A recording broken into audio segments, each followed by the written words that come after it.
sholat juga gitu kan, sama kayak Allah tuh ingin kasih tahu bahwa yang bisa membuat kita untuk beranjak sholat itu diri kita sendiri. Allah subhanahu wa ta'ala. La haula wala quwata illa billah.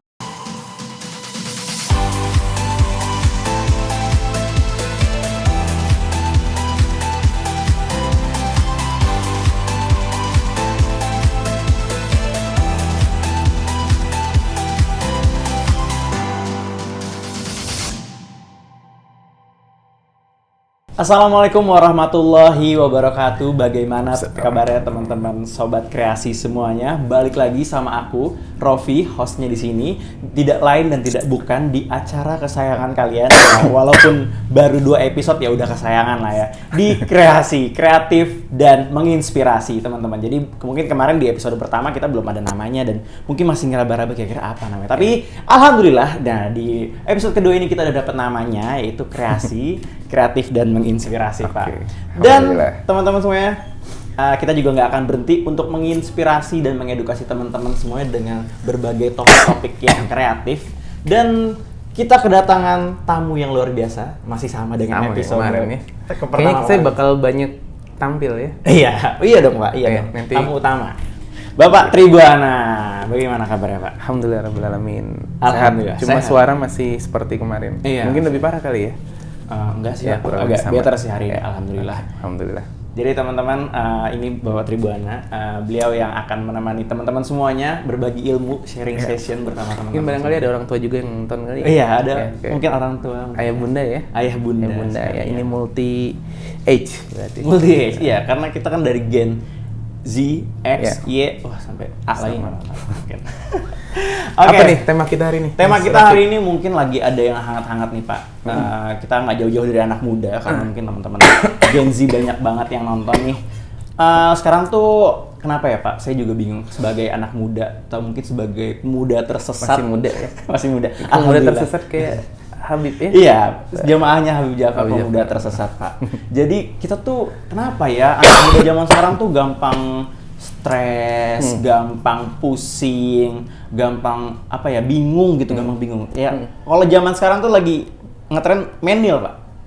Menil tuh yang makanan digetuk. Bukan, itu cendil. Oh, jauh ya. Menil, Pak. Ini menil, bahasa baru.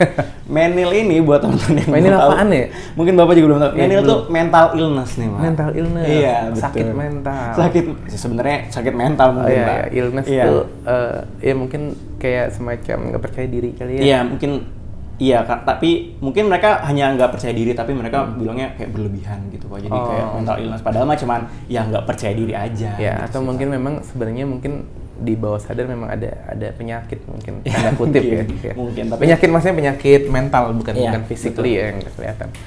Gimana nih menurut Bapak, pandangan Bapak nih mengenai ini persoalan yang menimpa anak-anak muda zaman sekarang, istilahnya? Ya, Mas Rofi pergi ke bandara, ya, ke bandara atau ke stasiun. Bandara stasiun enaknya nih, biar keren. Bandara, Pak, biar bandara keren, biar kerenan ya. Mas Tiket. Rofi itu bawa bagasi. Bagasi atau bawa tas lah sekitar 20-an kilo mungkin ya.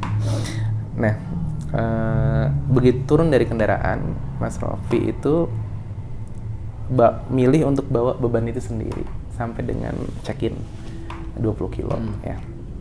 Kemudian ada temannya Mas Rofi, Mas Dandi misalkan namanya. Mas Dandi begitu teman saya. dia turun, dia panggil porter atau dia panggil porter lah, karena dia merasa itu berat gitu kan. Maka dia serahin barang bawaan itu ke porter. Iya. Udah gitu dia jalan lah dia ke check-in. Kira-kira yang lebih santai yang mana? Yang dibantuin porter dong, Bantuin pasti. porter. Udah pasti. Nah, kenapa yang bantuin porter? Karena lebih ringan, lebih santai. Karena dia menyerahkan bebannya pada orang yang tepat. Sementara yang satu milihnya bebannya dibawa sendiri.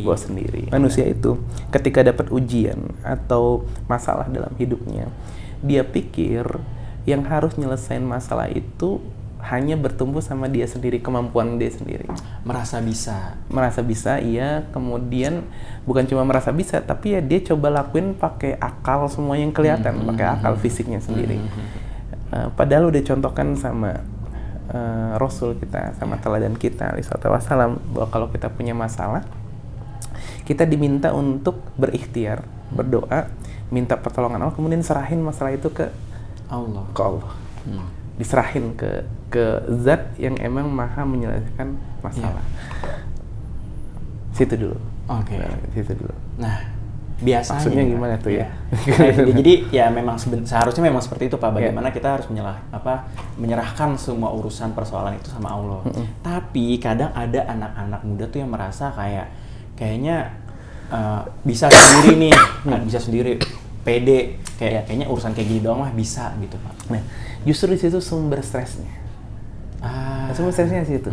Kita bisa lihat nih, pada saat Nabi Yunus ya, pasti pernah dengar dong kisahnya Nabi Yunus yang dimakan sama ikan besar gitu ya. Saya nggak tahu namanya ikan apa, tapi pokoknya ikan besar. Diceritakan ikan paus. Pada saat Nabi Yunus itu dimakan, kemudian masuk ke dalam perut ikan, kemudian dibawa sama ikannya ke kedalaman samudra di tengah malam. Jadi 3 kegelapan tuh. Gelapnya malam, gelapnya laut, gelapnya perut ikan. Maka yang pertama kali diucapkan sama Nabi Yunus itu apa? La ilaha illa anta subhanaka inni kuntu minadz zalimin. Dia balik tuh ingat sama Allah. Abis itu baru Allah tolong tuh. Nah, kita tuh manusia itu sering nggak nyerahin urusannya sama Allah. Coba ngerjain, coba mikir, dipikirin, dikhawatirin. Padahal 90% yang dikhawatirin nggak terjadi. Atau masa lalu, kebawa terus sampai dengan sekarang. Jadi penyakit manusia itu cuma ada 2 yang bikin kita risau. 1, kesedihan akan masa lalu yang terus dibawa sampai dengan sekarang. Yang kedua, kekhawatiran akan masa depan. Cuma 2 tuh. Jadi belajar dari sekarang, kita berlatih untuk bisa nyerahin masalah sama Allah. Dan apa sih sebenarnya kado terbaik bagi kehidupan kita adalah kado yang Allah kasih hari ini. Mas Rofi, baju terbaik apa? Baju yang dikasih hari ini sama Allah. Baju yang Mas Rofi idam-idamkan bukan baju terbaik karena belum tentu dapat. Yang kedua, ketika dapat belum tentu jadi tambah baik. Ya bisa jadi songong. Ya. Mungkin bisa jadi. Bisa jadi songong. Dan lain-lain. Nah, itu sih sebenarnya. Sama satu lagi nih, sebelum nanti diskusi, kalau kita diminta jawab azan tuh gimana ya? Kan ngikutin ya? Allah Akbar, kita jawabnya Allah Akbar. Asyhadu alla ilaha illallah dan seterusnya. Tapi sampai pada panggilan hayya 'alas shalah, diminta jawab apa? La haula wala quwata. Pesantrennya. Kenapa nggak diminta hayya 'alas shalah itu kan ayo sholat gitu kan? Kenapa nggak kita juga hayya 'alas shalah juga gitu kan, sama kayak Allah tuh ingin kasih tahu bahwa yang bisa membuat kita untuk beranjak sholat itu diri kita sendiri. Allah subhanahu wa ta'ala, maksudnya tidak ada daya dan upaya kecuali karena Allah subhanahu wa ta'ala. Jadi terus kemudian hayya 'alal falah juga kan sama, la haula wala quwata illa billah. Itu tuh Allah ingin mengecilkan kita bukan berarti jadi minder, enggak. Mengecilkan kita, membesarkan nama Allah. Jadi buat generasi muda ya, buat saya, buat Mas Rofi, kalau punya cita-cita nggak usah khawatir, serahin sama Allah, doa sama Allah. Oke, kita religius bener ya.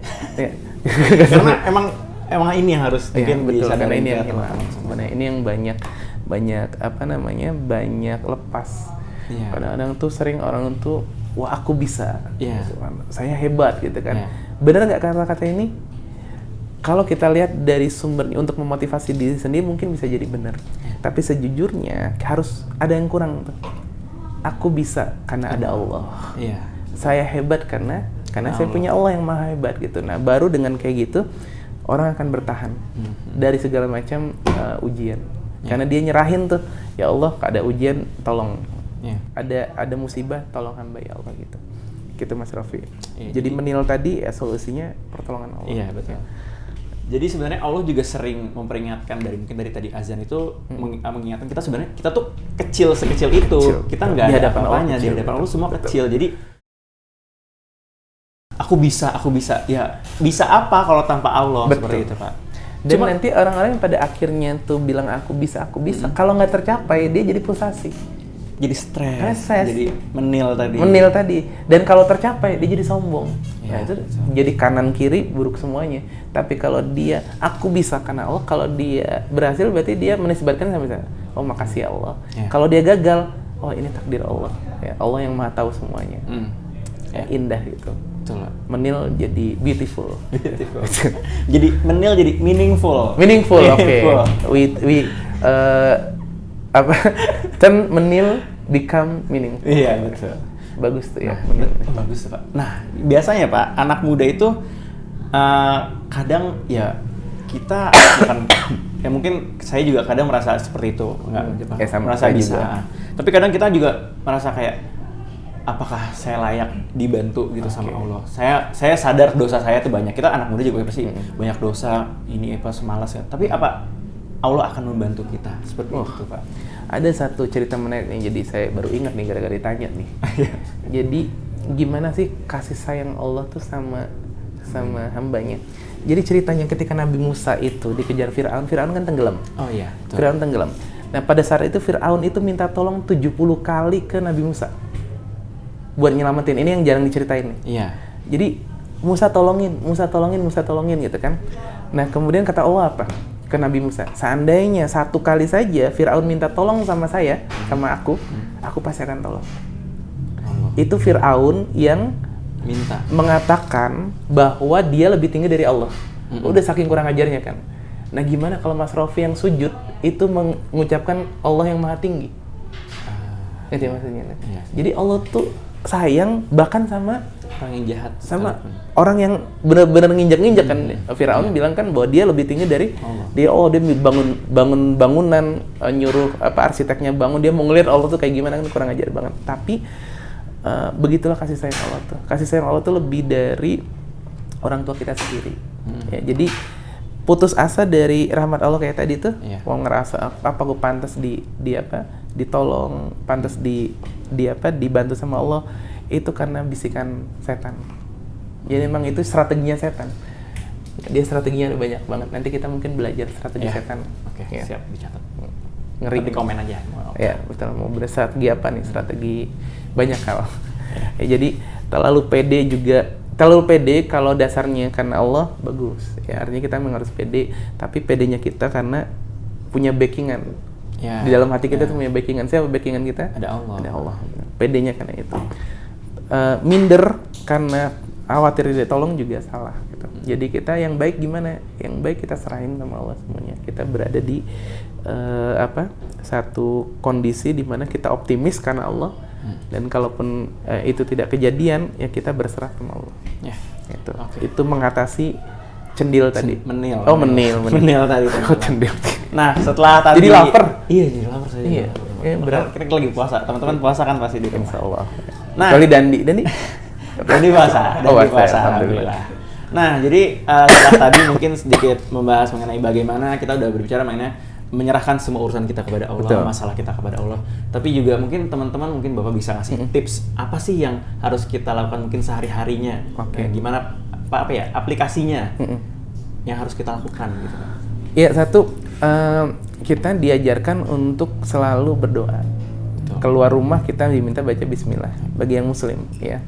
Kalau mau makan diminta doa bismillah. Mau ke kamar mandi bismillah. Doa juga bukan bismillah. Allahumma inni a'udzubika minal khubuthi wal khaba'ith. Pesantrennya hilang gitu kan. Ya pertama aplikasinya pasti dengan doa ya, doa. Kalau nggak hafal gimana? Kalau bismillah masih hafal insya Allah kan. Masuk rumah juga bismillah. Kalau nggak hafal semua doa bisa dimulai dengan bismillah, betul. Kalau emang nggak hafal ya udah bismillah aja. Bismillah itu simbol kita tuh baknya itu bak minta tolong artinya, bak isti'anah. Jadi dengan nama Allah itu artinya ya Allah saya tuh minta tolong sama kamu. Nah itu indah banget. Jadi mulai dengan itu. Jadi dan bisa diterapin ke kalau yang muslim dengan tadi, yang beragama lain silakan sesuai dengan keyakinannya. Yang jelas minta tolong sama Tuhan, sama Allah Subhanahu Wa Taala. Gitu Mas Rofi. Aplikasinya gitu. Jadi sederhana ya. Apapun yang kita lakukan, yang kita kerjakan, apa yang akan kita mulai, kita harus menyebut Bismillahirrahmanirrahim dengan secara nggak langsung, walaupun itu meminta pertolongan oleh Allah. Minta pertolongan dan Bismillah. Mungkin terakhir nih karena saya juga sibuk nih. Oh, enggak. Mau bukber.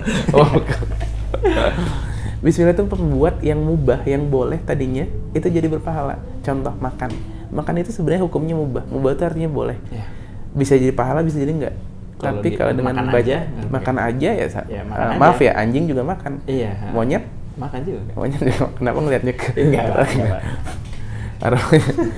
Jadi dengan kata bismillah itu yang biasa aja tadinya mubah jadi bernilai pahala. Oke. Apa artinya bernilai pahala? Berkah sampai ke akhirat.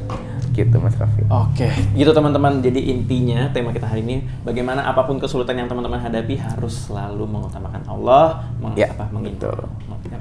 menyebut nama Allah supaya ditolong karena Allah Maha Baik, Maha Penolong juga. Betul. Gitu. Oke, saya dapat cendil tadi nggak ya? Bukan, Pak. Menil Menil, ya? masih Menil, menil, oke. Pak. Masih menil. Menil.